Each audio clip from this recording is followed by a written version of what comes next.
Hi friends, അസ്സലാമു അലൈക്കും. ദാ ഇത് കൊത്തു പൊറോട്ടയാണ്. കൊത്തു പൊറോട്ട ഞാൻ വീട്ടിൽ എങ്ങനെയൊക്കെ ചെയ്തതാണ്. ഇന്നലെ രാത്രി ഇക്ക വന്നപ്പോഴേ പൊറോട്ട വാങ്ങിയിട്ട് വന്ന് കഴിക്കാൻ വേണ്ടിയിട്ട്. അപ്പം നമ്മൾ കഴിച്ചിട്ട് ബാക്കി ഒരു 3 പൊറോട്ട ബാക്കി ഉണ്ടായിരുന്നു.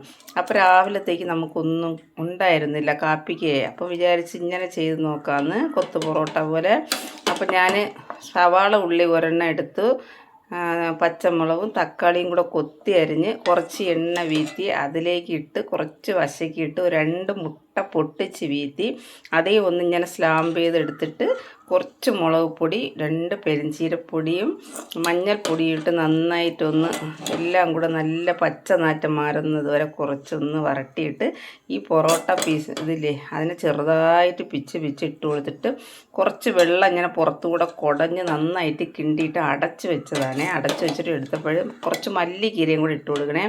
നല്ല ടേസ്റ്റ്, കഴിച്ചപ്പോഴത്തേക്ക് നല്ല സ്മൂത്തായിരിക്കുന്നുണ്ട്.